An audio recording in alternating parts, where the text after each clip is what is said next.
नमस्कार, knowledge of my power में आपका स्वागत है। तो आज हम बात करने वाले हैं कर्मों की खेती कैसी होती है, कर्मों का फल हमें कैसे मिलता है। कहते हैं कि संत कहते हैं कि कुछ और वापस आए ना आए, लेकिन कर्म वापस आते ही हैं। अच्छे हो या बुरे हो, आपके कर्मों का हिसाब किताब होगा या आपके प्रारब्ध का आपको जवाब देना ही पड़ेगा। आदमी स्वतंत्र होता है, अपनी मनमानी करता है। वो सोचता है कोई तो देख नहीं रहा, किसी का मेरे ऊपर शासन तो है नहीं, मैं जो मर्जी करूं। पर वो जानता नहीं कि माया और काल दोनों की नज़र आपके ऊपर है। आज नहीं तो कल जब तुम्हारे कर्मों का हिसाब किताब होगा ना, तब कोई भी मददगार आपके सामने उपस्थित नहीं होगा। इसलिए इस बात से कि आपको कोई नहीं देख रहा है, आप पाप आचरण करते जाएं तो कर्मों का फल आपको नहीं मिलेगा, ऐसा न देखें। कोई तो देख रहा है, भगवान देख रहा है आपको।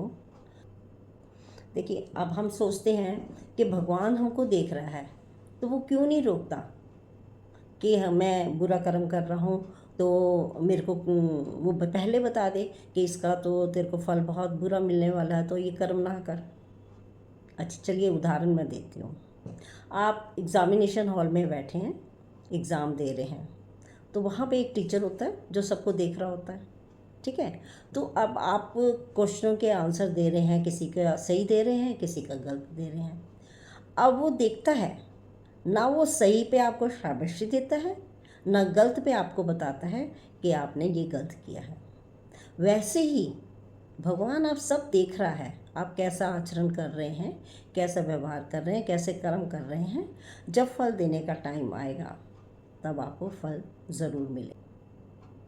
पूर्व हमारे द्वारा किए जो कर्म हैं, जो हमने संचित किए हैं, कर्मों की जो खेती हमने बोई थी, अब उसका जो फल मिल रहा है वो तो आपको मिलेगा ना। देखिए, कई बार क्या होता है कि हम ये सोचते हैं कि मैंने तो कोई ऐसा बुरा काम किया ही नहीं था जो मुझे ये फल मिल रहा। अब क्या होता है कि आपको पता ही नहीं कि आपने कौन से कर्म में कब आपने उसमें भागीदारी दी। मैं एक आपको एग्जांपल देती हूँ। चलिए, एक कसाई है, वो बकरा है, बकरे को मारता है। उसने तो अपना कर्म कर लिया, उसको सज़ा उसको मिलेगी बकरे की। अब उसने क्या करा कि वो बकरे का जो मांस है वो होटल वाले को बेच दिया। अब होटल वाला जो है वो भी उसके कर्म में शामिल हो गया, भागीदार हो गया। अब उसको भी उसकी सज़ा मिलेगी। ठीक है, होटल में पार्टी हो रही है, 30 लोग आ गए। 30 लोग आए, सबने वो मांस भी खाया। अब 30 लोग भी उस कर्म में भागीदार हो गए। अब फल कैसे मिलता है? जब अगले जन्म में आप इकट्ठे होते हो, वो 30 लोग, वो होटल वाला, वो बकरे वाला, ठीक है। जो कसाई था वो अगले जन्म में बस ड्राइवर बन गया, और वो बस में आप लोग सब जो 30 लोग थे वो सारे सवार हैं।